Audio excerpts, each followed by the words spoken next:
Okay, please take seats. So let's get started with today's lunch talk. So for those of you who don't know me, so I'm Marko Turpeinen. I'm the node director here at the Helsinki node of EIT, ICT Labs.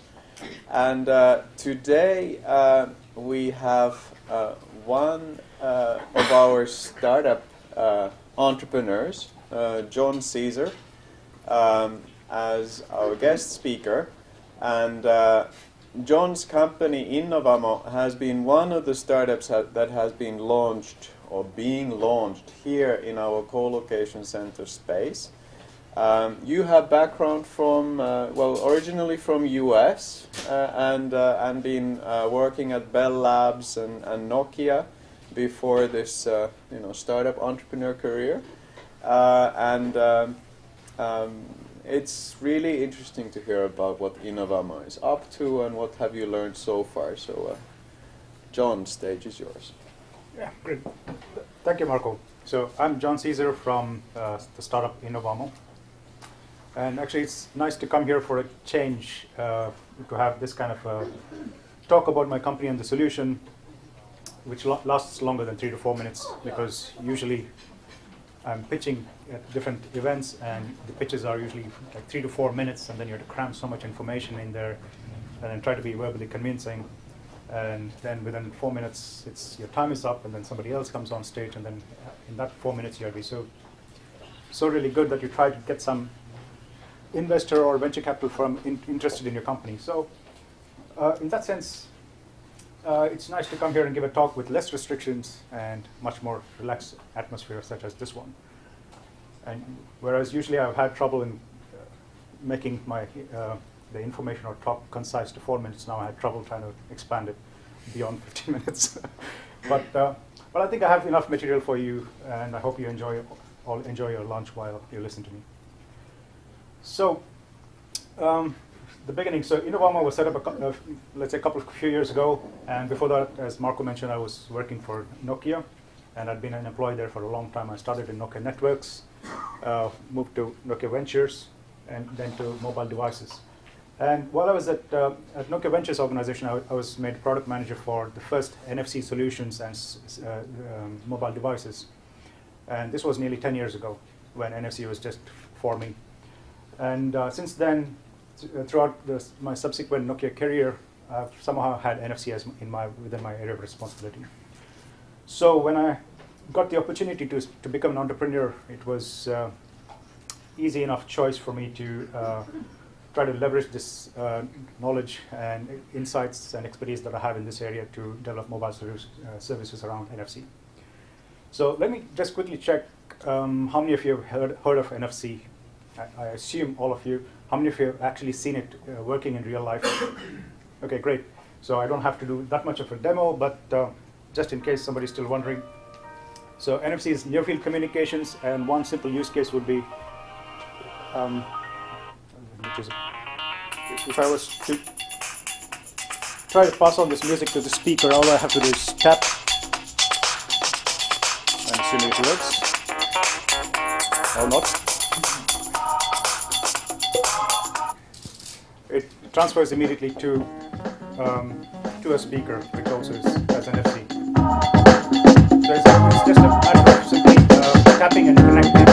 So it's the ease of use, and I can control the speaker as well from here. And I tap again to disconnect. So the idea is that it's making certain things easy to use, such as transferring or setting up connection, transferring of the data. In this particular case, it just set up a Bluetooth connection very simply and easily by just the act of, or the gesture of tapping to it. But if I briefly just go look at what NFC is, so it's basically a contactless technology. It's more of a term that's defined by the smart card industry to indicate short distance communication between two devices that are not physically connected. So basically wireless connectivity. And the communication, the range is limited to about 10 centimeters in theory, or according to the standards, but in practice it's actually 0 to 4 centimeters. So it's basically, you have to be really close So that means it's making it a very secure, inherently secure communication. And it's based on RFID technology, about the frequency being about 13.56 megahertz. And it enables 4 different experiences or use cases, which one is service access, which is when you tap your mobile device or NFC device to an NFC tag, it retrieves certain information there, and it can trigger certain actions in your mobile device, such as launching an app or launching a browser to a specific URL or even starting a phone call. Sharing is used for maybe sharing your some content on your mobile device, such as photos, playlists, to your friend by just the act of tapping. I haven't really seen it much in use. Pairing was what you just saw as a demo. And the interesting thing is with the card emulation mode. And with this mode, it enables the mobile device to act as a smart card. So basically, it means that my mobile device can now be used as a contactless credit card for making payments, or I can use my mobile for validating tickets, just like the Helsinki travel card. So I don't have to use this anymore to tap. This is basically a contactless transaction as well. And I could just basically use my mobile device to do the same thing. And you might have noticed that these days, in most stores around the country, they have these terminals that are now ready to accept these kind of contactless transactions. And they have also started to roll out certain cards that are capable of using those terminals. And this has also been this card emulation has also been one of the reasons the industry has been dragging its feet in getting it implemented into mobile devices and standardizing it and so on. And interestingly, Nokia originally with Symbian and then with Windows and also Google with Android, they all started introducing NFC to their devices with these 3 modes. Whereas Apple announced last year with iPhone 6 that they're introducing NFC mainly to support card emulation for payments. So it's going to be interesting to see how things develop, but things are starting to develop in the NFC world. So, so even though the technology has been around for nearly a decade, it's only now starting to appear in smartphones, and currently Android is the leader in terms of market penetration of NFC devices. And consumer awareness of NFC is also increasing, although I shouldn't necessarily say NFC awareness. It's more about contactless transaction awareness. So people know that they can do a contactless transaction, but they don't know that it's NFC. So technology is really not a key thing when you want to talk to customers or consumers. And there is a potential here for developing innovative solutions around NFC because it's an emerging market space. And I believe those who get in early might have a chance at survival at running a long-term business. Might. Because I've been in the industry so long, I know there have been several waves of NFC companies that have come and gone completely. So I don't know what's going to happen to mine, but I hope there's a chance. So our original idea when the company was set up was to enable personnel at retail stores to better serve their customers and thus increase sales. But after months of research, we realized that there were too many unknowns, too many risks, and perhaps the timing was not right. So then we discarded that idea and then went through many more ideas and eventually came across a problem and a solution and an existing solution where we believed we can improve the solution and the process, which happens to be in the area of healthcare. And this led us to develop our mobile solution called SOS ICE. So with SOS ICE, what we are doing is we are helping medical workers and medical professionals to instantly access relevant critical medical data of our customers.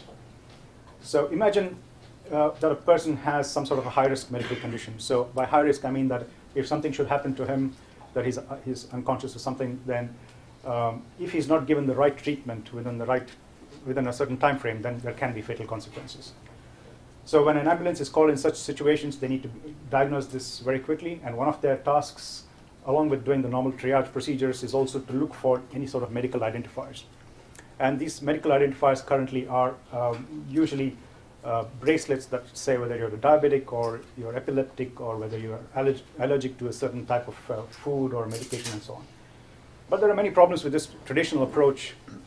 One of the main things being that only limited amount of information is is possible to be imprinted or engraved on those bracelets.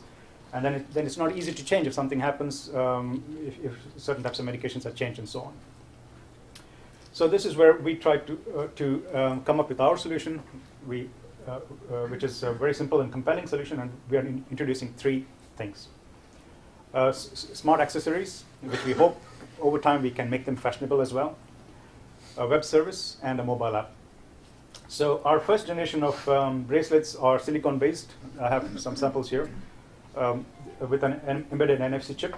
So it's basically comfortable to wear, and it's waterproof, and it doesn't require batteries because these are passive NFC tags. And we expect our customers to put in all relevant information about themselves, what they think is necessary or important to disclose into our web service, so that it's available when needed. And the mobile app, it's mainly like a tool for the medical professional to get access to your information. So let me show you how this works. I have one that I have got coded and ready here. So the idea is just, so if one of our customers is wearing this and something happens, the medical professional simply comes and taps their mobile device onto this, and pretty quickly pulls up information about that individual, including a picture. And this is coming from the cloud. It's not coming from the bracelet, and it's still very fast. So we are currently having 2 screens of information, which also sort of relates to 2 levels of security. The first screen is basically basic information about the individual and emergency contact info, main medical condition, for instance. And then we have a second screen, which also can include certain relevant medical history and current medications. And with medications, what's really important is the active ingredients, which can indicate to the medical professionals how to treat them in case there are some allergic reactions and so on. So anything that the individual thinks is relevant, they can enter it. And yeah, so that's as simple as it can be. So this reduces the chances of misdiagnosis, this reduces time to treatment, reduces chance of medical complications, and also reduces cost to the healthcare provider. So anyone who has a hidden life-threatening medical condition can, or having a high probability of a health risk, can benefit from our solution. So what is the market size and opportunity? Obviously, everyone can come up with lots of different numbers, and these are our numbers.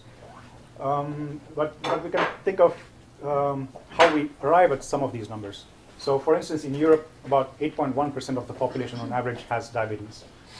And usually when they're diagnosed with diabetes, they're given instructions on how to take care of themselves, as well as they're advised to wear a medical bracelet. Not everyone wears one because of obvious reasons, but they are given the information anyway. And this practice has been around for decades. Nothing much has changed. And so we are modernizing this process and making the accessories more fashionable. There is also growing elderly population, which is a common issue nowadays in most of the countries around the world in the healthcare sector. Nearly 17.5% in Europe of population are over the age of 65. And if we also take other medical conditions like, if I just group them into numbers like diabetes, there are around 52 million, allergies 17 million, epilepsy 6 million, and senior citizens about around 120 million. And then, not all of them are life-threatening, not all of them want to have bracelets, but the potential could be maybe around 50 million over a 5 to 10 year period. That's the overall market size. That's what we estimate it to be. So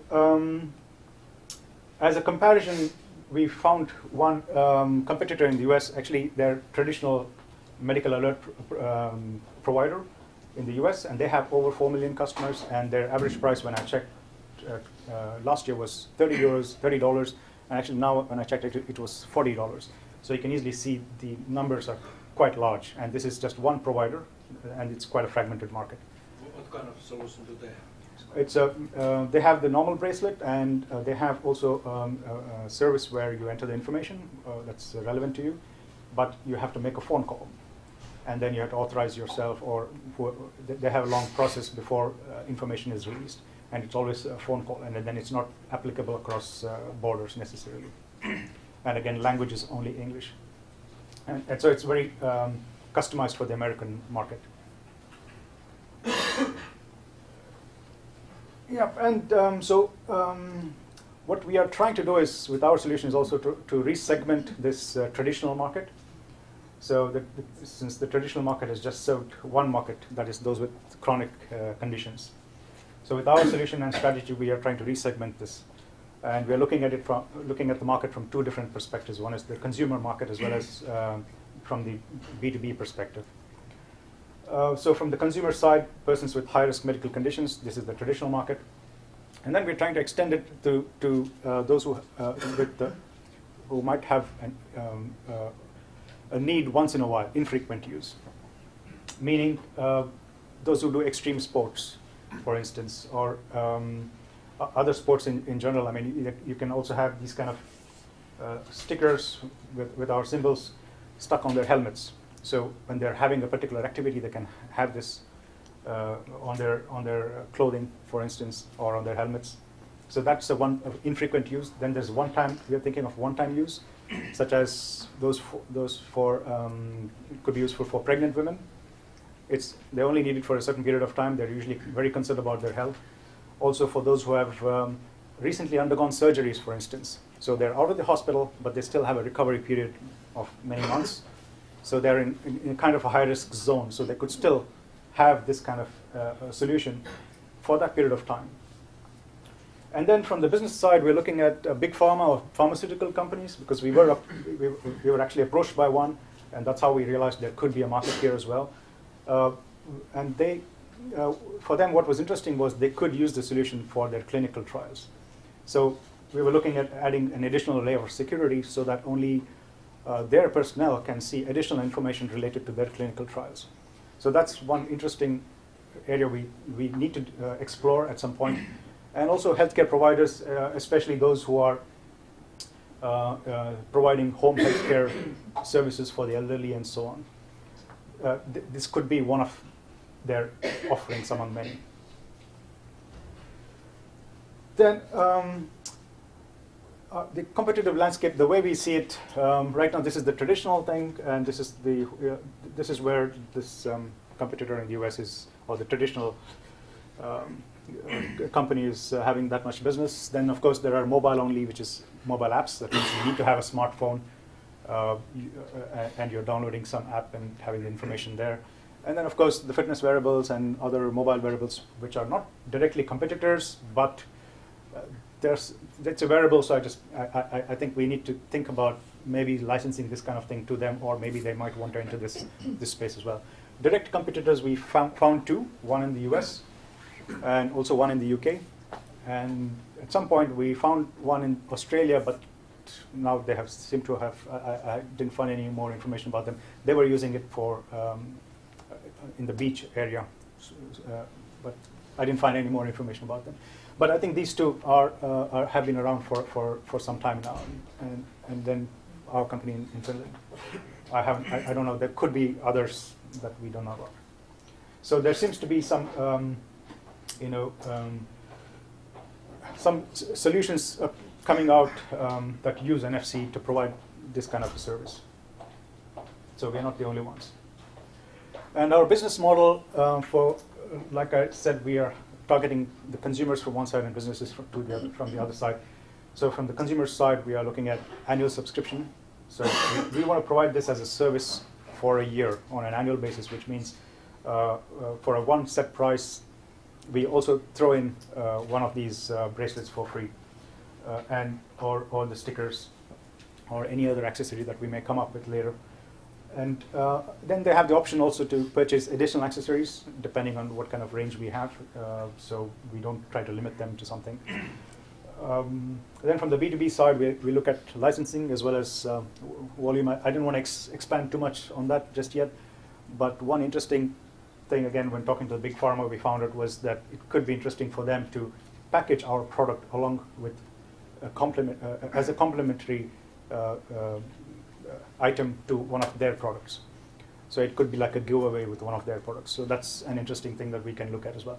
And the mobile app itself is for free for the medical professionals. So we try to keep the barriers to entry or costs for the healthcare industry low. So we don't want to sell anything to the healthcare industry, but we want to sell directly to the consumers or to other businesses. And this is our team.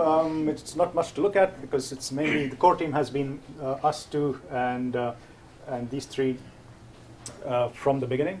And then over a period of time, all this while, maybe we've had about 7 to 8 people coming through the company. And we've always looked at when we need the person and what skills they have. And we've had like fixed period part-time interns and so on. And even now we have a couple who are in that intern mode. So we're running in a very lean startup mode. And we have also had some good positive reviews in the news over the last couple of years. And interestingly, even Russia picked up on us, and even US Department of State had us in one of their reports last year in the Nordic reports under the Finnish section. So that was interesting. Also, a couple of months ago, we were featured also in, or at least we got an article in Kauppalehti as well. So we're getting some interest. There seems to be some interest. And the current status, well, we are an early stage startup, and our end-to-end solution is in place. We are doing beta testing and refining this system, and we still have a lot of marketing things to do, like marketing content, and then of course we need to distribute that. And since September last year, we're also in demo rooms at Tapila Terveyskeskus, Saukaan Palvelukeskus, and Tikurila Kirjasto. And this, I have to say, came as a direct result of my presence here at EIT. At the Upgraded Life Festival, which was organized, where EIT supported it and Health Spa supported it, there was an event or a talk being given actually at this space right here. And I was walking by from one event to another, and I happened to stop by and listen to the guy, and he was talking about this mHealth Booster program. And then after that, I talked to him, and then they had this possibility of having demos, demoing your products at these locations where real people came and looked at it, and there were people to assist them and explain about the product and collect feedback as well. So this has been very useful for us as a real market test from real people, and we have received quite good feedback, because one of the most common questions that I keep getting is, when can we buy this and where can we buy this, which is, to me, a good sign. And yeah, going to market. So we have already spoken to a lot of these different foundations. I believe they're our door to the market. So we've spoken to like Diabetes Foundation, Muistilito, which is for Alzheimer's, epilepsy, Avoilito, I guess, is for strokes, and then also Sudanlito, heart, which I have not mentioned here. And they've all had very good positive feedback about our solution, because they find it to be a very useful service for their members. So I think it's a good channel for us to go through them to reach a very targeted audience for our service. And we've also spoken to several different hospitals in Finland and received their feedback as well. And that has helped shape our solution and also our strategy for developing our end-to-end solution. And in general, emergency medical workers already have it in their guidelines to look for medical identifiers. So for us, it's a minimal task to inform them or educate them about one new way or modern way of accessing information. And in Finland, at least, it's a little bit, since a couple of years, it has been a little bit easier to access the emergency medical services, because they have consolidated things to hospital districts, and each hospital district has one main hospital that is in charge of the emergency medical services for its district.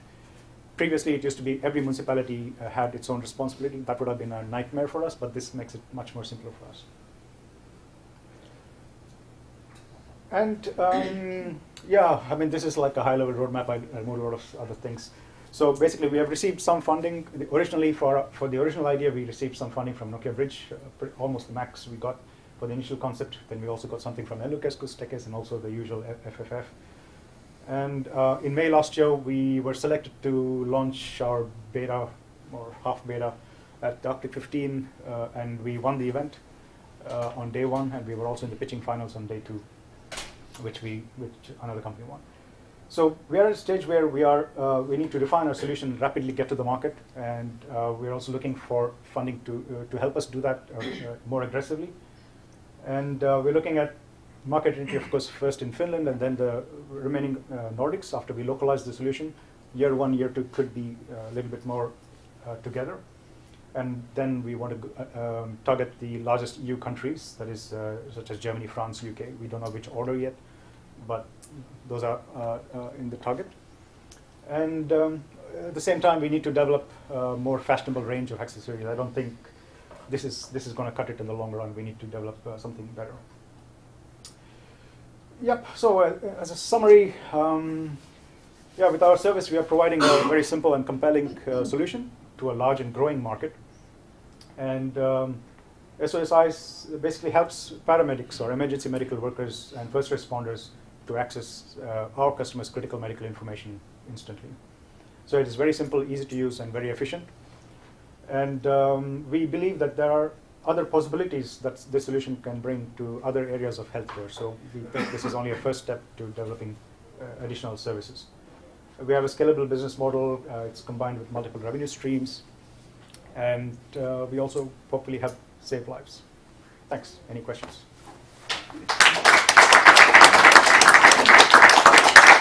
Yep. Great. Thanks, John. Over there. It seems you and maybe the competition is ignoring a huge market area where healthy people sign up as organ donors.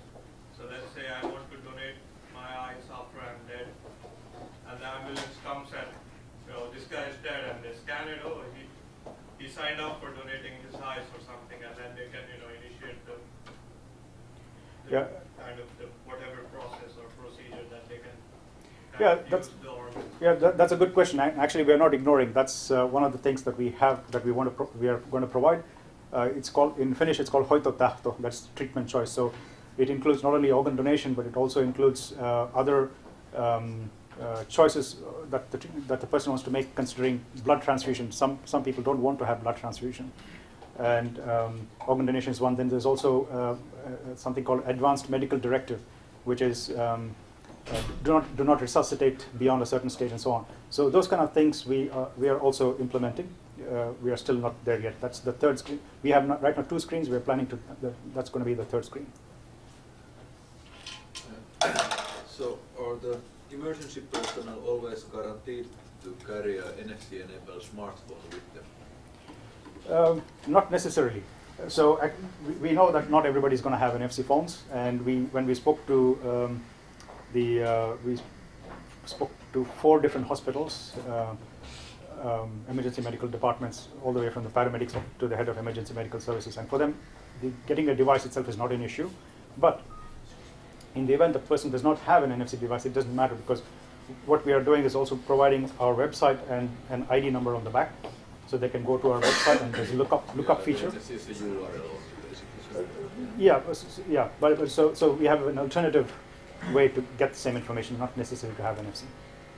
And how do you handle the security issues? Because this kind of medical data is very sensitive in most of the companies. So how to prevent any third party from scanning the device? We are not preventing any third party from scanning the device.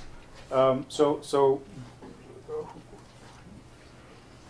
don't want to get too much into the technical details, but we do plan to have different layers of security. So the first, I showed you that we have 2 screens at the moment. The first screen is going to be open to anybody who scans and has our mobile app. And when you get our mobile app, in order to scan and see information, you need to log in, which means you're registering into our system. So we can then track who has seen whose information and where, because since it's a mobile app, you can also get the GPS location. But you will have all the customers' information at your source? No, we will not host it ourselves. We will put it to a third party. Do you need to have your specific mobile app to read the tag? Like I said, it can be, for using the NFC part, yes, we need to have our specific mobile app. But otherwise, if you're going through the browser, it's just any browser. It doesn't matter. Right, so, okay, so the fallback is not just if you don't have an NFC-enabled phone, but it's also if you don't have the app pre-installed, because probably it takes too long to start installing it on site. Yeah, it's better than what they have today. So, yep. So this can only be read by those who log into their account online, and that means it's authorized emergency responders. And that means that if I buy one of those, it's immediately is not useful because not all emergency responders can use it. So now you have a problem. You need to deploy it to both enough people for emergency responders to find it important, and you can't sell it to people because emergency responders don't support it yet and haven't signed up all for accounts. That's why we have the task of educating yeah, this is a classic chicken and egg problem that whenever I talk, people do bring this up. But there are similar solutions already out there, and meaning that the emergency medical workers already know that they can look for these things. Now it's only a matter of accessing information. The first screen is always open anyway, so the main medical condition is seen there. So it would definitely take time before everybody or the majority of the emergency medical workers have knowledge or even have our app with them or have logged into our service. So that's definitely going to take some time. But it doesn't mean we have to stop or we have to do both. We have to do both, but gradually. Okay, so if I understood correctly, when the emergency worker sees that one, then if it doesn't have a phone with NFC capable phone, it does need to have some kind of internet device though, which might also be an issue. So then, but assuming he has at least some internet enabled device, then he looks at the URL somewhere on that tag, types it in and then gets the first page because he doesn't have an account either. So then he gets the first page that everyone gets, right? Right. And then if he were to have an account, then he could at this point also get more information, again just via the internet-enabled device. And then the second level is that the person actually has your app, in which case we can assume that he has also an account and is logged in, so then it just works immediately. Right. So that's sort of three. So we leave it to our customers to decide whether they want to keep the second screen also open to everybody or not. Okay, yeah. Right. Well, So we leave that option to the customer. They can choose. But wouldn't you want to have in the bracelet, instead of just the URL, also some kind of printed information? For instance, if you are traveling abroad and, or just carry two bracelets or something, but if you're abroad and the person there doesn't have any clue about what this bracelet is, or if you happen to be injured while visiting some mine or somewhere where there is just no internet connection, or it just happens that the person who rescues you just does not have a internet-enabled device with them. Or they just don't see it. Yeah. Yeah, I mean, there are so many permutations and combinations of what can happen, but it's one step better than not having at all.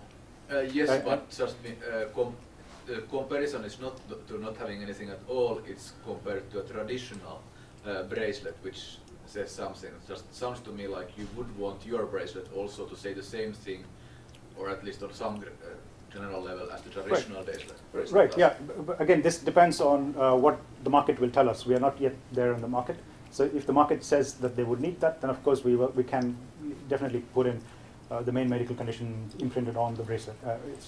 So it depends on what the market tells us. So how about this as a competitor? So tonight I will go and set up a website where anyone can register and push their medical information online, and it gives a secret URL, and then they can write that to an NFC tag, which you can buy for 50 cents all around, and we have piles of them in the office, and you see them at the bus stops and everywhere as stickers. So sticker or tag, you can write the URL to those, and then anyone who scans it with a standard phone without an app, without registration, without paying anything can access that data through this unique secret URL. You mean information from here?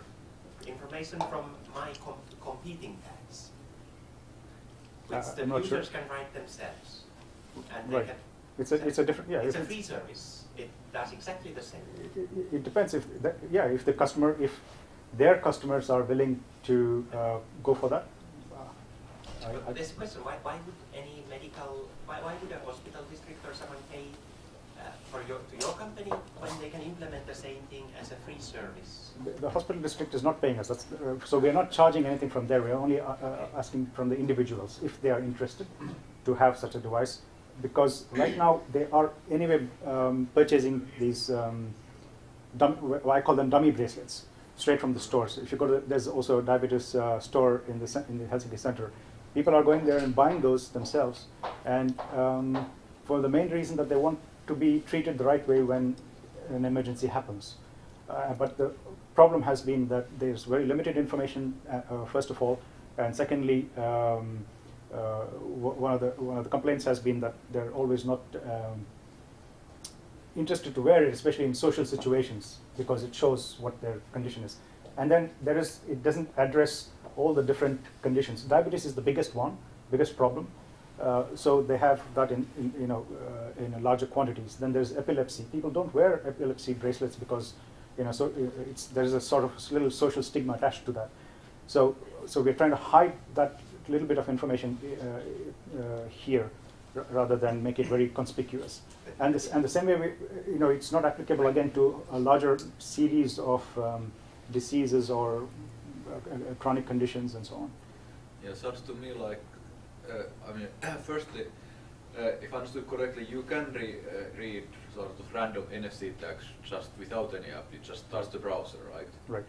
And I guess the reason you don't want that is because you want to have the security there work seamlessly, so that the person who accesses it can if it's a healthcare professional, can immediately get also to the confidential information. Whereas if it were with the browser, then we would first have to log in or something to access it. I mean, why do you have an app instead of just letting the tag spawn a browser to that URL? One is for tracking, because again, if you just go straight, if you would use our app, we also get the GPS information. But if you went straight through the browser URL, we don't get necessarily the location where it's being accessed from, and who is accessing, and so on. So we're trying to add some security parameters there, which. But you anyway have the URL there, which. No, if URL. Somebody steals the tag. No, URL. There is no URL in this, other than going here and going to the lookup number. But there's no URL in the NFC chip. No, but you need to have the URL in the tag for the fallback purposes anyway. Right, but it's not. It's a URL only to our website. Then you still have to go and put in the ID number. Well, yeah, but it amounts to the same thing. Yes, but is this ID number going to be visible to everybody? It's not. No, but just the similar privacy issue that somebody can steal the tag, or it can get lost anyway. You can see that, but yeah. But anyway, it sounds to me that like the main competitive advantage compared to mentioned here that you just put up a sort of random tags there, is if you can guarantee that the confidential part of the information is only readable by medical professionals. Right. Because that will not be the case with some just random NFC tags given to. Yeah, that comes to the chicken and egg problem that he brought up, and that for us it's competitive advantage that we cannot claim or use at this point of time. It only happens over time. It's a gradual process. So that actually there might be some kind of first mover advantage there, in that the company that first gets the medical professionals to have the accounts in this kind of system, when people are somewhat reluctant to start having a dozen different accounts or a dozen different apps on their systems, so there might be some advantage there. Yeah, that we see that as a long-term advantage as well. So. Yeah, would it be better from the user's point of view that this health information would be only stored in already these government health systems to which all the healthcare personnel already have accounts? So then from the tag you get on the ID, and then you use existing ways to access this information. This first would be more secure because information is not given to third parties, and then it would be easier for those emergency personnel because they don't need to sign up for new accounts, and this creates. Yeah. Actually, that is being implemented in this Kanta database, which is going to be I don't know, they say it's online or live already now, but this emergency situation thing is not, I don't think it's fully implemented yet.